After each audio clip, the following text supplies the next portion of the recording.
Okay, so welcome to this next section. And well, these high tables are always discriminating against short people, so I'm very thankful for this microphone, so I don't need to go to that one.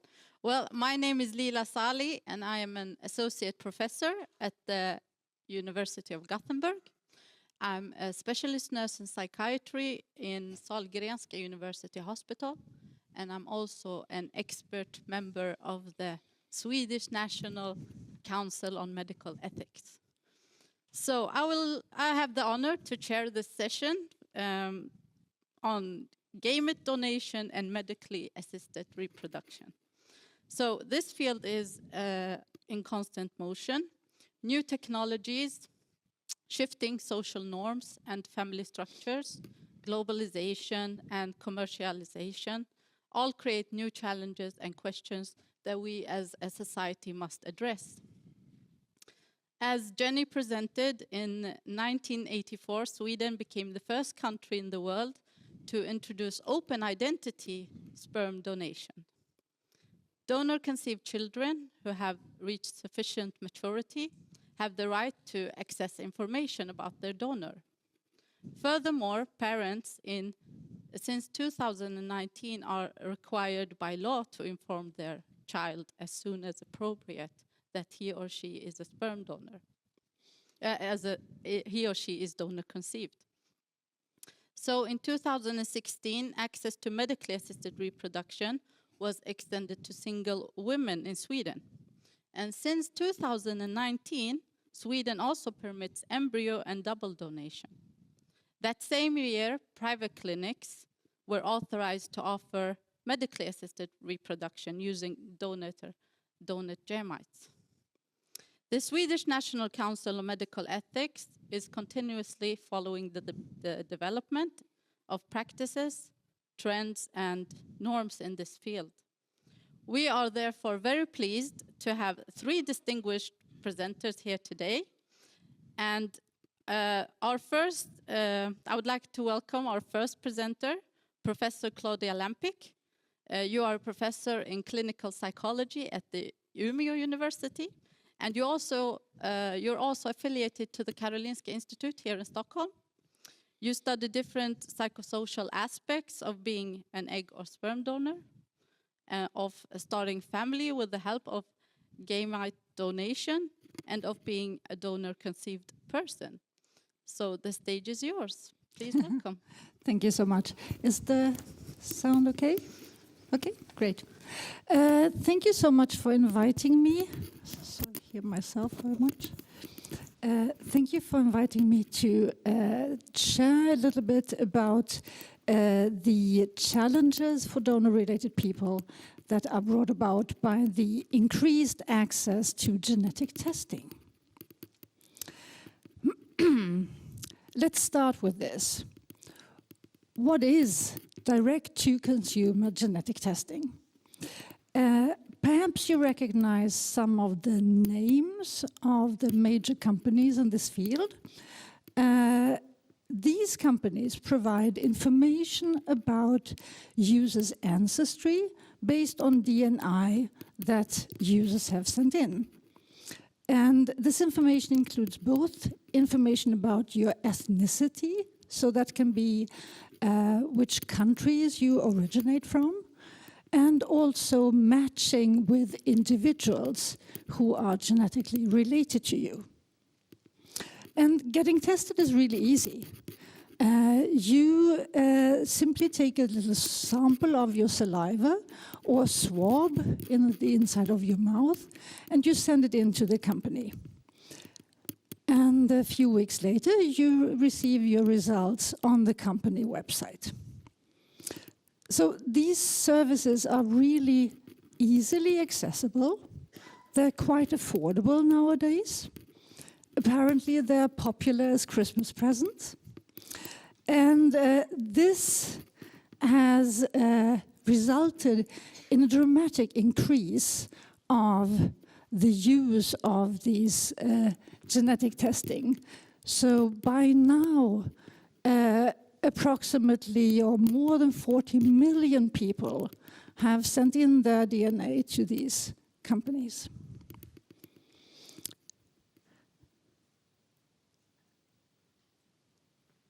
So, who is affected by this increased use of genetic testing? Well, in the context of donor conception, we usually think of two people, the donor-conceived person and the donor. And we tend to forget that other people in the donor-conceived persons and in the donor's respective families also may be directly affected when they are using genetic testing. So it's a whole bunch of people. For example, a person conceived with sperm donation may have relatives on the father side of the family who have used genetic testing and are very surprised that the donor-conceived person doesn't pop up as one of their matches.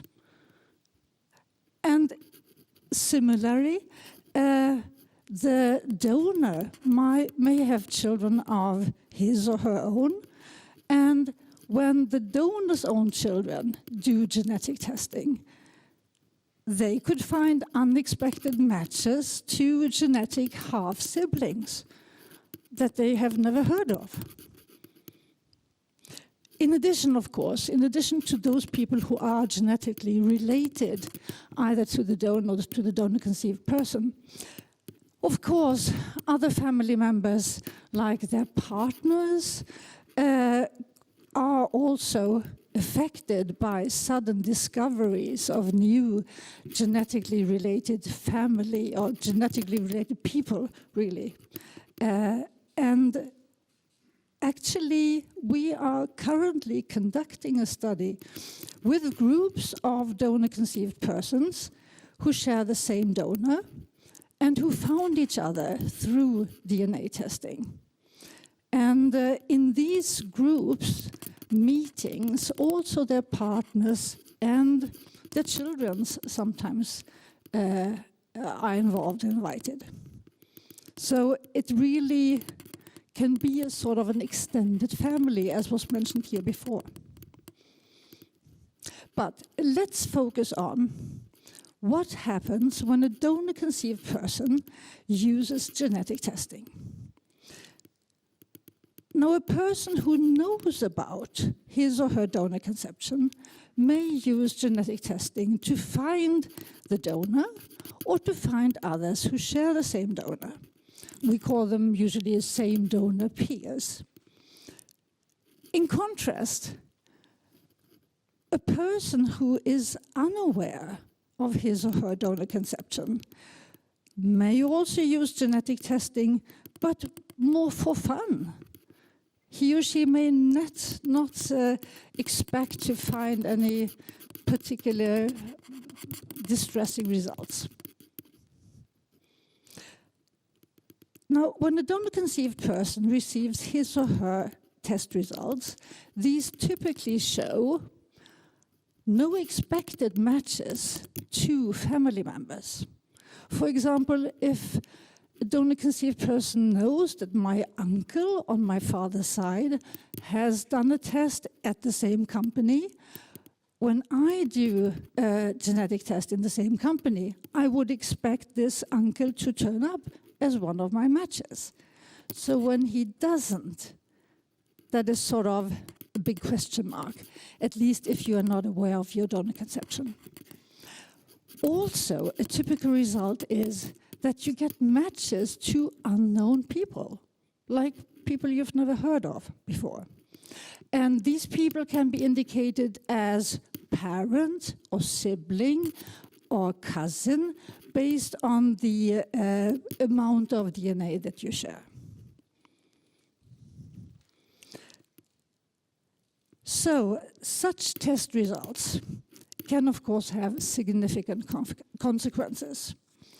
Those who are unprepared of their results, who essentially find out about their donor conception through this genetic testing, they're usually quite shocked, and many feel betrayed by their parents. In cases when there are matches to new people, well, one has to make some decision about contacting them or not. And third, as donor conception is still a rather taboo topic in many families, the tested person is often asked not to talk about the donor conception with specific people. For example, to not reveal their parents' use of sperm donation to relatives on the father side of the family, because they may not be aware of that. So essentially, the tested person often becomes the gatekeeper of other people's secrets. Now let's move on. It has been mentioned here before about the legislation. Jenny mentioned it, several other people. So while donation historically has been performed with anonymous donors, an increasing number of countries have actually introduced legislation on identity release, gamete donation. And in these countries, the donor-conceived child is granted access to the donor's identity, most often when the child turns 18, in some cases 16. As was mentioned, in the Swedish legislation was introduced 40 years ago, I think quite exactly 40 years ago. And the Swedish legislation really puts an emphasis on the child's exclusive right to obtain information about his or her donor. So parents have no legal right to the donor's identity, and correspondingly the donor has no right to know the identities of the recipients or of the children that are the result of his or her donation. And of course, the access of genetic testing enables these parties and also other parties to obtain such information.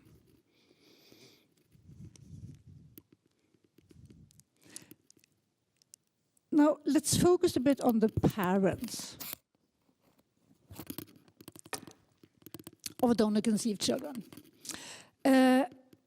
For this group, the access of genetic testing can actually put them in a moral dilemma. And in a recent article by Gilman and co-workers, it was described as that parents are really torn between two opposing beliefs. On the one hand, that contact with the donor and with other families who share the same donor, sort of their genetic half-siblings, that is something that is really important for children's psychological development and developing an identity so that they have the full knowledge of who they are. But on the other hand, there's also a belief that the child should make his own mature decision about if and when he or she wants to have information about his or her donor. So this is really a complicated situation. And despite the fact that these genetic testing companies have age restrictions, they're really simple to circumvent.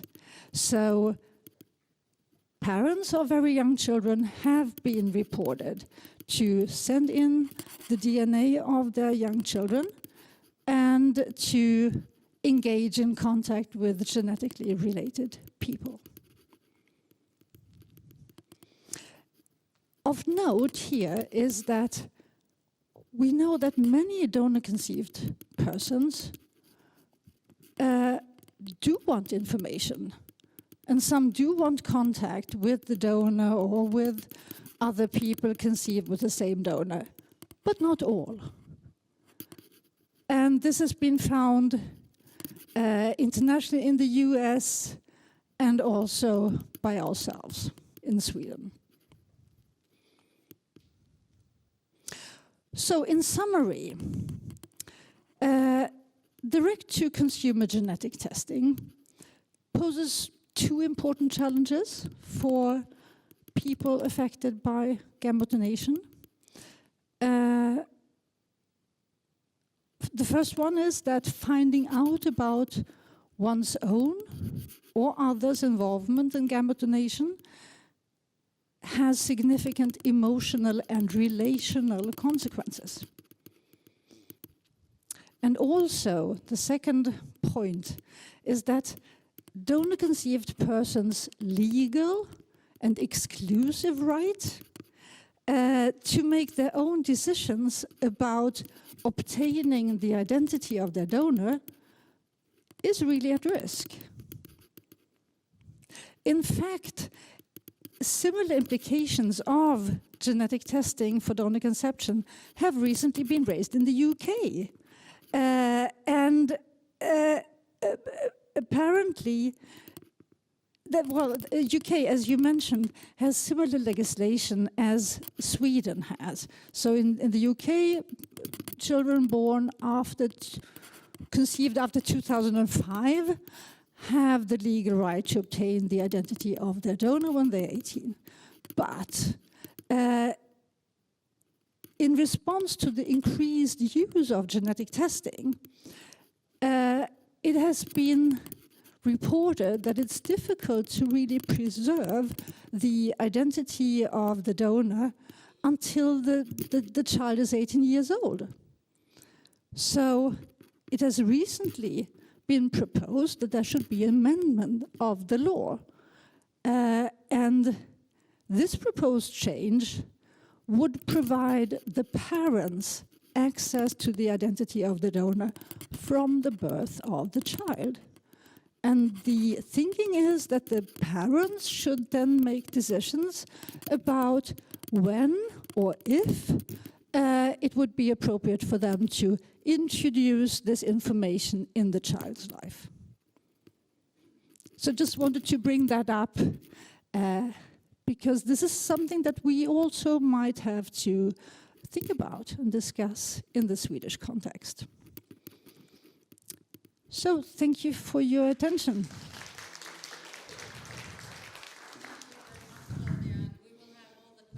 Yeah. Great.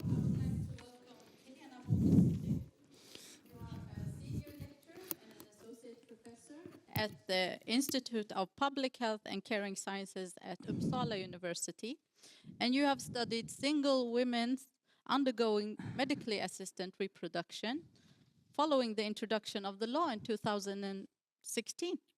Please, the stage is yours.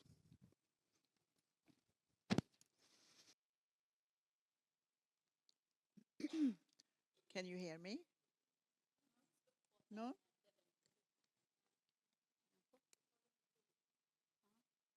Can you hear me?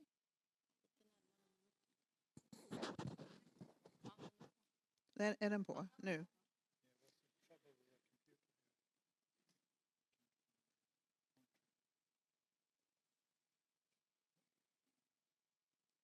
Escape.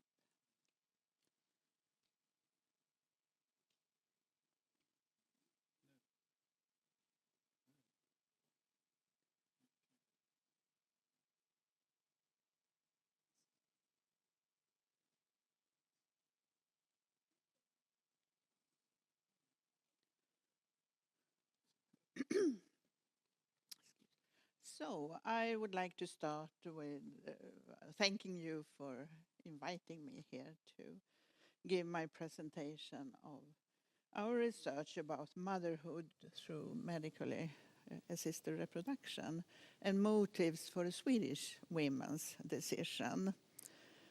And this is after the legislation in April 2016, when these women were giving access to medical treatment, either by donor insemination treatment or by in vitro fertilization, IVF. So our research had started at one of 6 public clinics in Sweden. And the aim was twofold. First, we wanted to describe these women's characteristics and motivations. And that was through a survey, a questionnaire survey.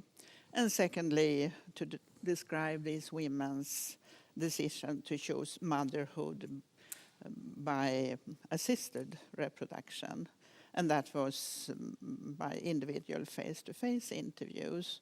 And both these studies were approved by the ethical committee in 2017. And I had collaboration with Lone Schmidt. She's a medical doctor and professor at the University of Copenhagen. And these studies, they have been published and presented previous at conferences in Copenhagen and in Helsinki. So the first study, where we wanted to see who are these women, what are the characteristics and motivations for them to undergo medical treatment with assisted reproduction. And all women were accepted for medical assisted reproduction from August 2016 until December 2017. And they were sent a questionnaire to their home address. And at that time, it was 86 women. And by being accepted, they had to have their medical and psychosocial evaluation approved. And we had a questionnaire with educational level, employment, previous relationships, social network, and medical and reproductive history. And we had also a question about embryo donation, even though it wasn't allowed at the time of our study, since this was before 2019. And we had 54 women giving consent to start the study. It was almost 63%. And it was a mean age of 35 years. They were well educated. Most women worked full time, and they were employed and had stable economy.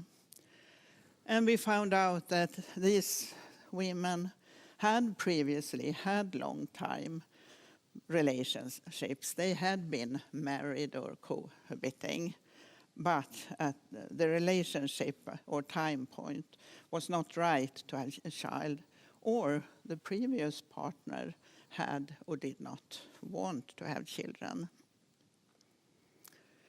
So this result was that Swedish single women accepted for treatment, they are not different from other single mothers by choice in other studies, for example from Denmark. They are financially and socially stable and well educated. And the majority was heterosexual, about 81.5%. But it means that some have other sexual orientation. It was about 11% that was bisexual, for example. And 1 out of 4 had been pregnant before, but they had miscarriage or legal abortion. And most women could consider embryo donation rather than adoption if it had been possible at the time of the study. And they had a social network of family and friends, and all women had told about their decision, most for family and friends, and about a third had told at work to their colleagues that they would undergo assisted treatment. And what about the motivation?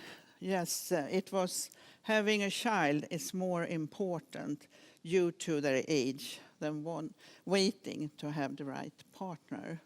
But they still had hope to find a partner in the future. And this is what the questions could look like. Would you rather have a child with a partner? And they could answer yes, no, or I don't know. And over 80% answered yes here on this question. And half of the women has answered yes on the question, I had a partner with whom I wanted to have a child. And 3 out of 4 said yes to the question, I'm soon too old and have not time to find a partner to have a child with. And I would rather live without a partner than without a child. That was over 80% saying yes to that question. And almost 90% wanted to have a partner in the future. So we went on with the next study. It was a qualitative study, and then we just wanted to see more about the decision to go through assisted reproduction. And it was the same women that had been included in our pilot study, the service study. And they had consented to be contacted by phone for an interview. So they gave their phone number in the previous study. We used semi-structured interviews and had individual face-to-face interviews. And the study was including 16 women. It was a mean of about almost 37 years. And I did the interviews during October to December 2018.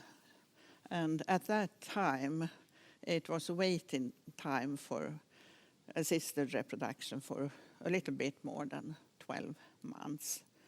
So it was quite a long waiting time.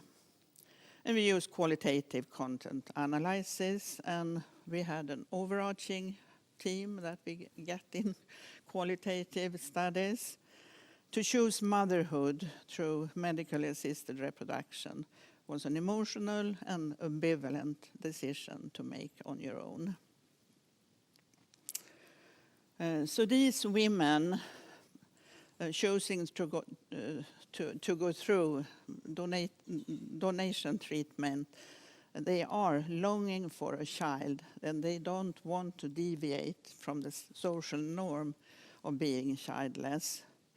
And they consider the genetic link, or as they said, the bond to the child, that it was important when they were becoming a mother on their own, or wanting to be a mother of their own. And going through pregnancy and giving birth to one's child was considered significant, an experience to share with other women with children. They also described motherhood as giving unconditional love and live family life like other families. And also to become more as a woman, to reach adulthood. And to give birth without a partner, that was not the first choice, but the decision to have a child before it was too late and not remain childless. And they mentioned the social exclusion and shame to be left childless if no decision was made. So here are some quotations from the women during the interviews. But I have always thought that it's something that I want to experience, to carry my child, and all that with your body, this biological clock, and how your body cries out for a child. I think it's such a strong feeling in my body that it's not just a wish I have mentally, but also physically to end up there. And another woman said, but a bit of shame, actually, in connection with, yeah, all my friends have partners and children and such.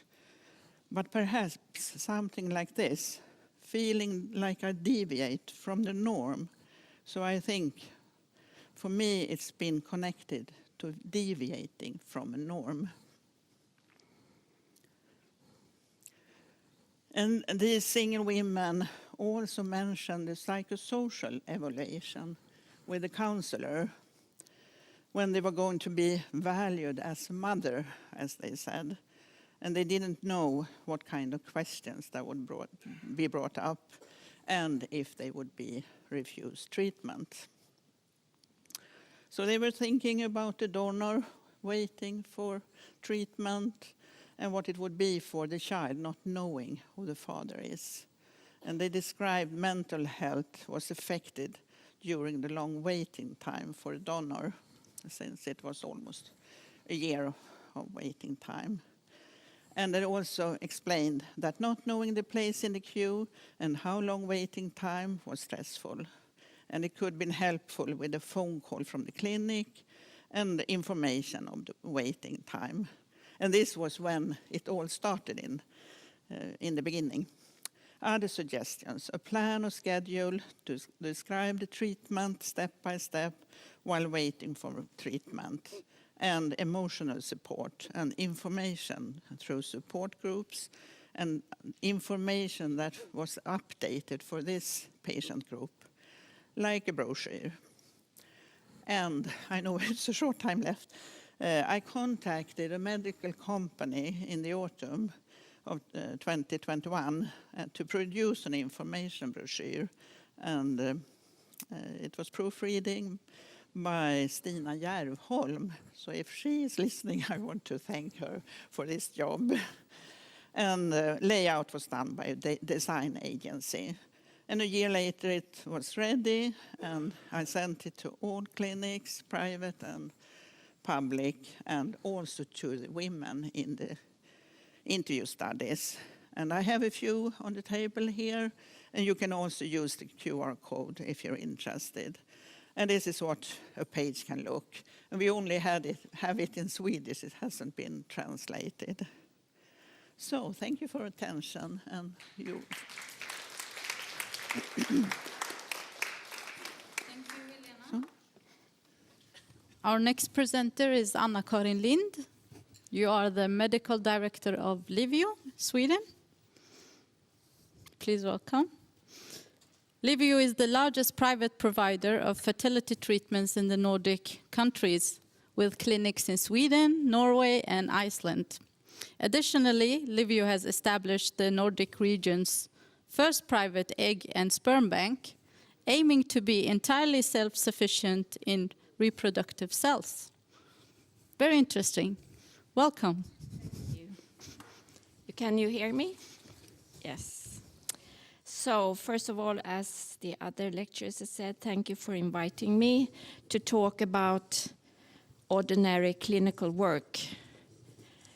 So as you heard, I'm from a private company. And just what I will do here is I will tell you a little about the context I work in. And also I want to share with you some ethical dilemmas or questions that we meet in the clinic. So Livio is a group of clinics in 4 countries in the Nordics. And we have 2 new family members, IVF-gruppen Sofiahemmet and latest Carl von Linné-kliniken in Uppsala. And as you heard, we have our own private egg and sperm bank. And we heard the legislation changed in 2019, and we were able to do at all our clinics, provide third-party donation. And because of that, we realized more donors were needed. So we started to recruit donors. We have central coordinators who do the first sorting of donors, and then they are investigated at our clinics. And this is, of course, according to legislation. We do some genetic testing that is not done by the public university hospitals. Some are applied nowadays, but according to European guidelines, we screen for the most common autosomal recessive disease. And when we have 100 donors, 10 of those or less are accepted as donors, 100 potential donors. And after the whole process of psychosocial investigation and also the family tree history, less than 10% are accepted as donors. And the last thing they do is the genetic testing. And we, of course, we also work with the recipients, women that are going to go through insemination with donated sperm or do IVF with either donated sperm or donated eggs or double donation. I'm not going to talk about RUPA, which is shared motherhood, which is in a way some kind of egg donation, double donation, but they are donated sperm used. So we do around 2,000 IVF and insemination treatments with donated sperms and around 450 IVF treatments with donated eggs at our 12 clinics. And here are the ethical questions or dilemmas that I meet and my colleagues meet, not maybe every day in the clinic, but quite often. I will not provide the answers. So, number one, serious genetic adverse events. So in this case, there are, as I think Claudia said, many stakeholders. I'm not going to go through all these stakeholders. What happens is you have the donor, you have the recipient, you put them together, and of course the donor is checked for genetic disease, but you cannot check for everything. And then there is a child born, or she gets to know during pregnancy there can be some genetic complications. And what happens then? Well, the donor is blocked from use at that time. And the investigation goes on. And a lot of people can be involved in this and as stakeholders. But I want to focus on the recipients. Just to take a case that we had in Gothenburg, where I work clinically, is we had a donor, we knew a donor, a recipient was pregnant, or she had a child that had some kind of genetic disease. So we blocked the donor, and we had 2 recipients pregnant in the almost at term, and we had 1 recipient pregnant quite early in pregnancy and 1 that was pregnant in the middle of pregnancy. And what to do? It's not an easy thing to call someone a week before term to say hello. These are difficult questions, and it's something that we discuss. It's quite easy to call someone when it's early in pregnancy, but when it's a week before term, it's a difficult. Of course, you should always be open, but when to tell and never to hide anything is really important. And that's I think it's difficult. And also we have then other recipients or the same recipients with embryos in the freezer. Are they going to use them in the future or are they not?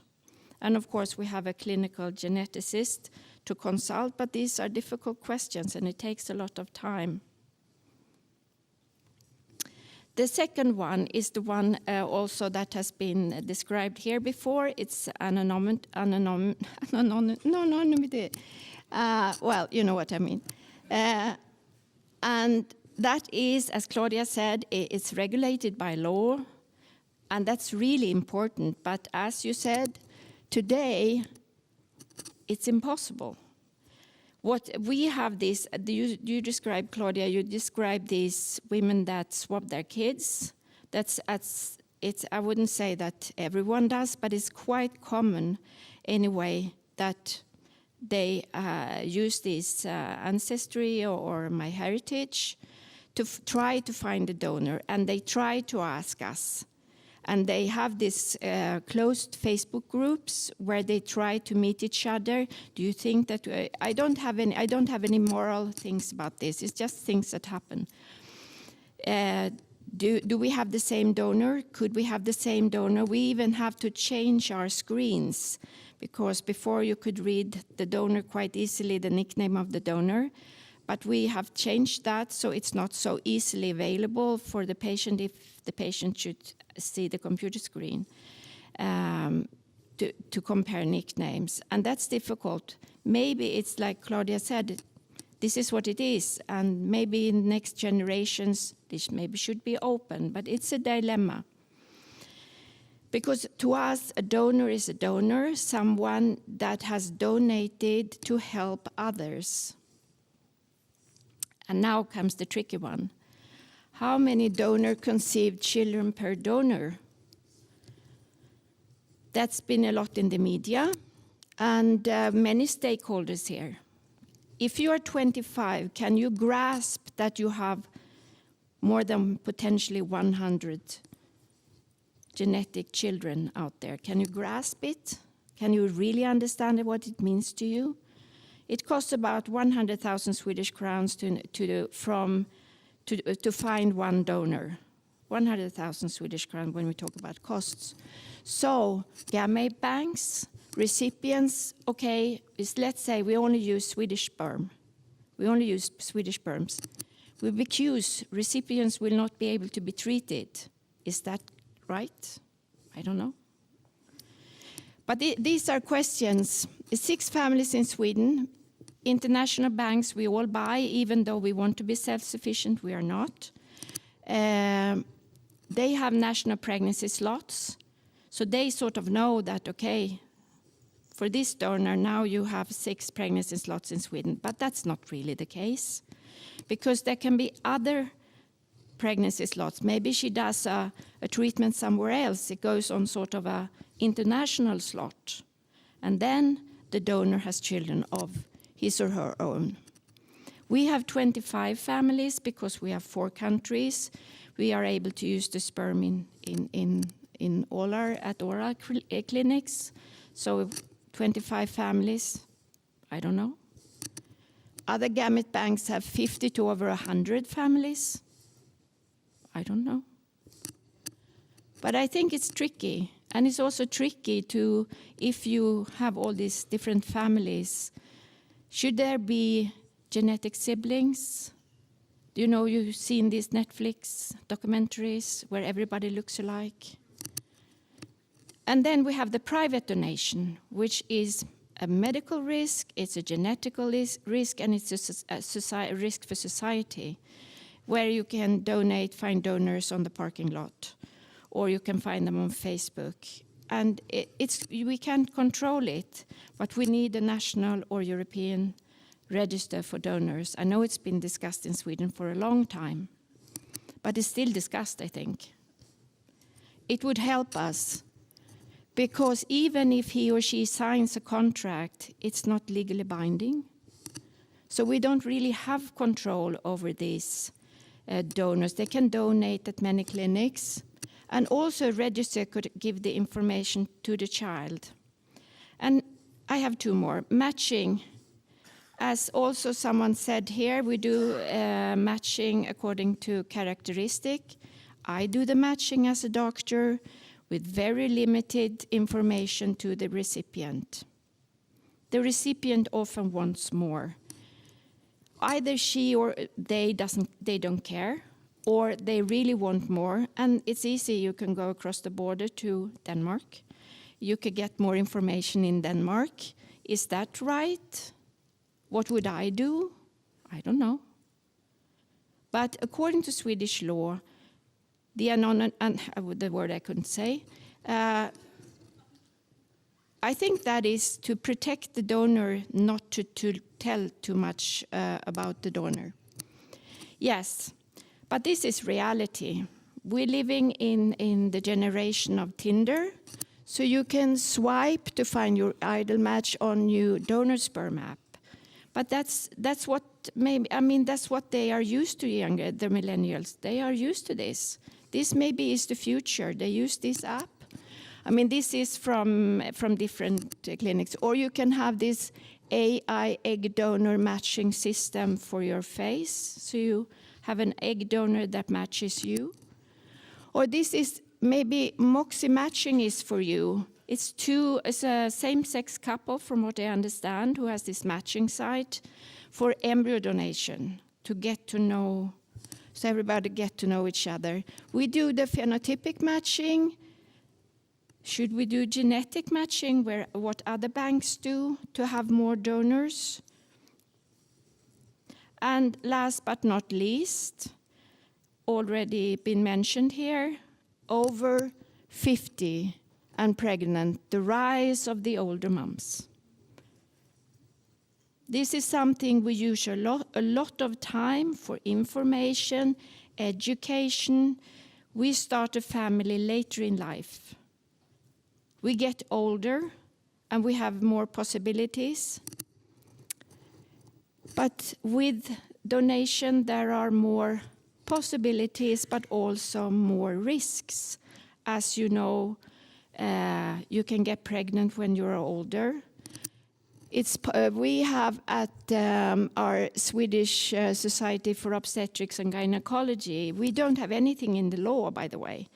In Norway and Denmark, you are not allowed to be, as a woman, I speak about women here now, female recipients. You're not allowed to be 46, 45, and that's it. Basta. Easy for me. But is it easy for the recipient? I have some quotes here. It's not in the Swedish law. So what we do, yes, we have maximum 45, but we do exceptions. Maybe someone has 2 embryos in the freezer, she's 47 and healthy. Should I throw the embryos away? Maybe she's 49 and she will be 50 in 2 months' time. And she says, I want to go to London. I will bring my embryos to London. What should I say, yes or no?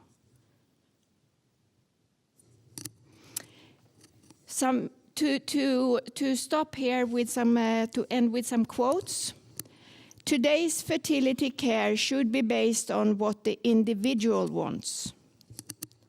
The age limits for women regarding fertility care are discriminatory. That is said by a 58-year-old woman who just went to China because she couldn't have her C-section here in Sweden the way to keep her uterus. So I think it was her number 16, but it could be anyone. Or becoming a mother at 50 keeps me young, a Swedish celebrity. These are things we work with, and no answers. Thank you. Thank you. Stay on stage. Okay. Actually, I want all speakers on stage. You write really large ethical dilemmas in your presentation. Please welcome. Oui. So now it's time to invite the audience for questions and comments, and please wait for the microphone before you speak. We also have people online. If you have a comment or a question, please write them in the chat and we'll read them out loudly. So, the audience. Hi, I'm Linda Savalainen from National Board of Health and Welfare.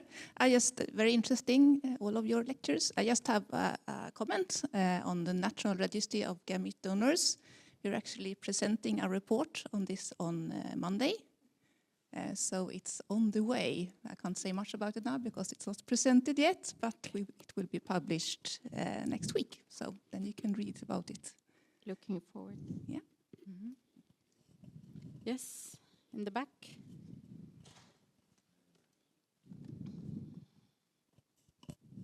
So, thank you. Ulrik Kihlbom, Karolinska Institutet.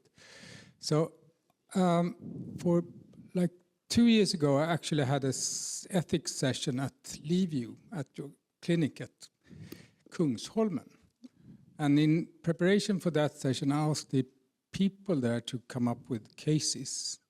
And several of those circled around the recipients.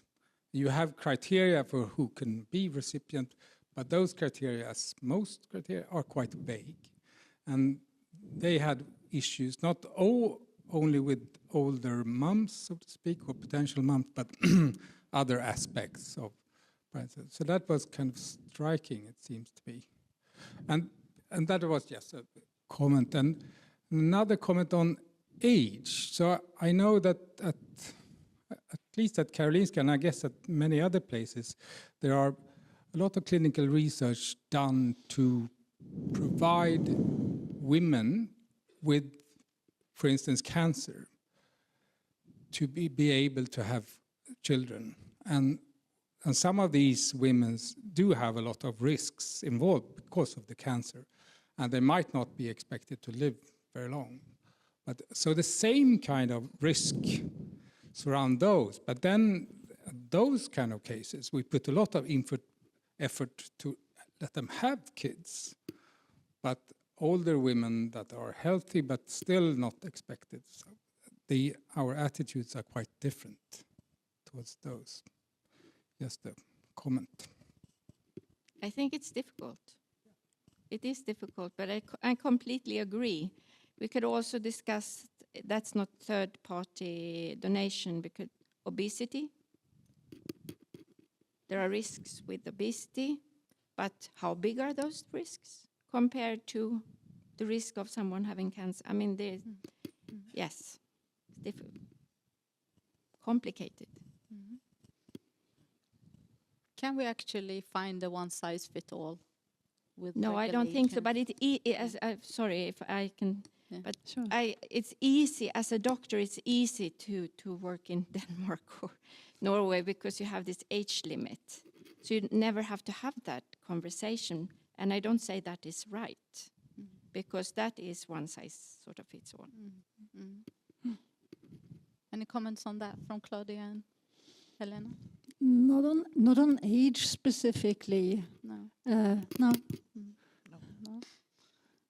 Any more questions, comments? Yes, there.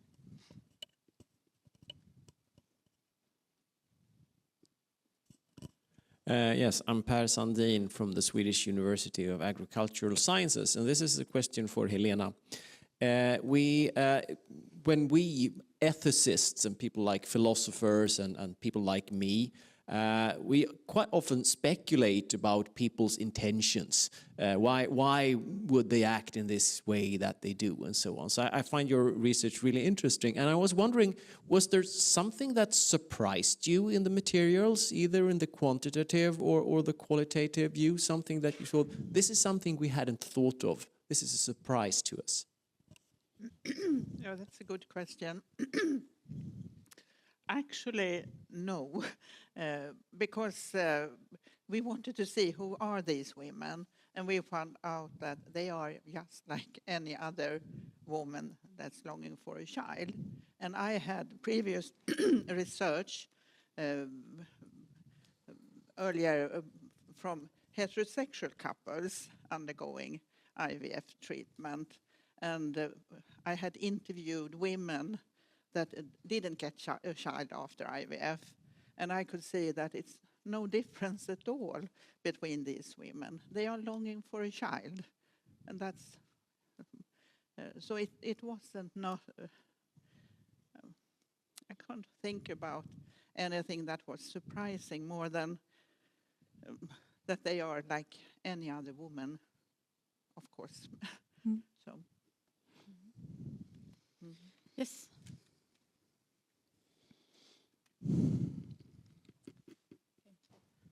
I have also a question to you about single moms, and since this the microphone a bit closer. Yeah. Closer. Yeah. So I have also a question to about the single moms, because it's quite new that we are allowed to use to make single moms mothers. And is there any study ongoing to follow up these mothers? Because you told us 80% want to have a partner. And how does it really, how do we know if they're doing well after the delivery and later on? Because we are following them until delivery and then we don't really know. I haven't planned, but I have been thinking about, this was a pilot study, so there were not so many women, but of course that would have been interesting to follow these women. And Actually, yeah, are you ready? No, actually, I'm involved in a study where we do just that.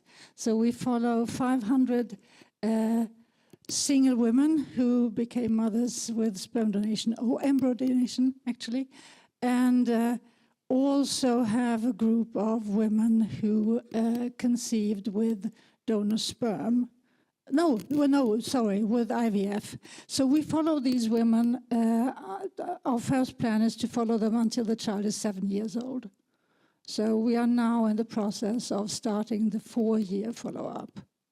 And because it's important what you say, that it's really important to see how these women and these families fare. Because one difference really between the Swedish population or the Swedish population of single women and those abroad is that here we actually offer publicly financed treatment. So the results from abroad showed the women are well educated and so forth. They sort of mirror a group of women who are well off and who can afford private treatment. But in Sweden, all women need to go through a psychological and a medical evaluation, and in that is included that they should be able to have a financially stable situation. But still, it's a somewhat different circumstances in Sweden. So we will keep you posted. Any question? Yes?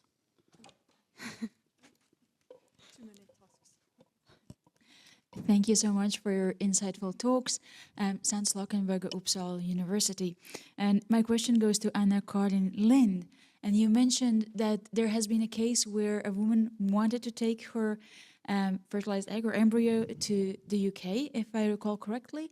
Yes. So I wonder whether this was one case or whether you see a trend, and how do agreements look like? The legal relationship regarding the embryo, if you could explain that, how it looks like in your clinic. Thank you. Well, there is one, I don't think this is very common. I mean, it's just, I've been involved in actually one case. I just took it as an example. What we have an agreement with the patient, I think it says in the agreement that, I mean, of course, the embryo is hers, but it's not her property, but it's her to use, or theirs to use. But it's not their property. So they cannot come to the clinic, knock on the door and said, I'm going to collect my embryo, because there are also laws when you transport and so on. But I think we could get much better at contracts with patients, much more in detail. Yes. Did that answer? Yeah. Yes. Thank you. I have a question for Claudia. Thank you for a really interesting talk. You said quite near the beginning that Sweden was the first country to introduce identifiable donors. Could you say something about how many young people, donor-conceived people, have actually come forward to ask, and whether that's changed in recent years? Yeah, well, actually, I did a study about that, and I think several people here have been involved, because I had contact with all the university clinics who had provided sperm donation from 1985 until 2002, I think. So I had contact with all of these clinics to follow up on which people, or are there any people, adult donor-conceived people, who actually turn up at the clinic and request to know information about their donor, including the identity. And what we found is that, well, based on statistics, I was able to find out that there were about 900 adults that had been conceived with donor sperm and that were sort of eligible to request this information. But by 2020, when it had been several years since the first ones actually had reached adult age, only 7%, like 60 people, had actually turned up at the clinics. Now, we, of course, don't know why the 840 people didn't turn up at the clinics. We think that one possibility is that many actually don't know about their status as donor conceived. But we also know from the surveys and the interviews that we did with those who actually requested the information that several of them had actually adult siblings that were also conceived with donor sperm and who knew about their donor conception, but who still had not requested information about their donor. So that is one of the studies that gives some insight into donor-conceived people's interest in having this information. And that is why I think it's so interesting with your experience that increasing numbers of parents now take this into their own hands. Because if you have introduced the donor and other families who share the same donor to the child very early on, before the child has had the chance to make a decision, then really the autonomy of the donor-conceived person is really not respected in the way that the Swedish legislation thinks that it should. Thank you for the question. Mm-hmm. I have a bit of a follow-up question. Perhaps you said and I didn't follow, but how old were they? I mean, how old were the eldest ones that had requested the information? Because we know from reported studies on adopted people that for some people it becomes an issue later in life. Exactly. So that's why I'm asking. Well, the people that came to the clinic and that were in our study were between 18, just a few months after turning 18. And I think the eldest one was 32 or something like that. And those who came late were mostly people who had actually also found out about their donor conception status quite late. Some because they told their parents, I've bought a genetic DNA test. I'm going to test myself. That's going to be fun. And the parents said, okay, now we're going to please come home for dinner. We need to have a talk. So when we asked them about it, it seemed that most of these young people, they actually requested the information within a very short time frame from being able to do so. So in the first years after finding out or being able to request this information. That's very interesting. I also just wanted to add very, very briefly, you said that this is the current system with the anonymity of the donor, that's at risk. I would say it's undermined. It's not just at risk, it's more than that, because in addition to this research on assisted reproduction, I also do now one on genealogy, including genetic testing. So, it's the cat's out of the bag, isn't it? So it's how to deal with it as a society and as clinicians, obviously. So big challenge. Yeah, but I just want to give a comment, because we haven't had anonymous donors in Sweden for 40 years, so that's not what we're going for. But the difficulties of preserving the identity of the donor for the child or for the donor-conceived persons until they want it, That is getting more difficult. But it's getting more difficult because parents take things into their own hands. That's kind of what I meant. I think they will keep doing so, and perhaps Yeah. even more, but I will. Thank you. Thank you, Jenny. Any more questions, reflections? Do we have anything online? All are ready for lunch. I think that's the problem. We're standing between lunch. No. Well, I thought of when I was honored to know that I was going to be the moderator. One large question, because I'm not in this field. I'm from the mental health service, the psychiatry. And what happens is what you said, that people react emotionally when they found out, and even from the studies from children. I mean, a lot of thoughts come into mind. How can we be prepared from the healthcare services to cooperate with you to take care of people who might fall in between healthcare and this private ongoing world? Yeah. Do you have any ideas? No, but we need to be prepared. That's what they are saying. At least the women I was interviewing, that they need emotional support. So it's more work for the counselors. Yeah, well, it's a very important question that you raise, because I actually get contacted by people regularly, like donors or donor-conceived people or parents of donors, and they contact me because they say that I don't know where to turn. Because I've asked my therapist, and my therapist said, I have no idea about this. This is too complicated, you know, all the legal stuff. And it's a very complicated area. I mean, we are sitting here discussing this. So people turn to me because they have read about my work or heard me, Googled me, and I try to answer their question and try to sort of steer them in the right direction for advice or counseling as I can. But I do feel that we are not adequately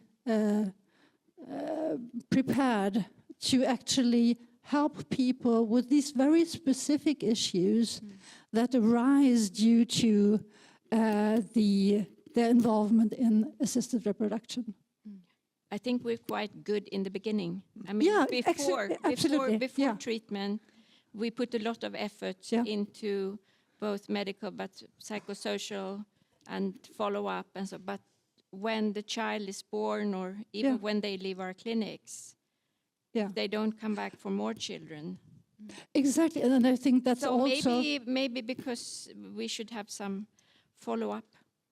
Exactly, but when we discussed this previously with people in the field, they say, well, we don't get funded for follow-up 20 years later. We get funded for making people pregnant, giving people babies. So I mean, you have counselors, you have psychologists at the different clinics who do the psychosocial evaluation and who are available for support, but then you let the people go. We of course, so someone else should really. We have the clinic in Umeå who you collaborated with, and they have children coming back. I mean, donor-conceived children, not many, as you know. But there you have one possibility. But between that and after, maybe. Yeah. Good question. Yes. We need to get better. New field.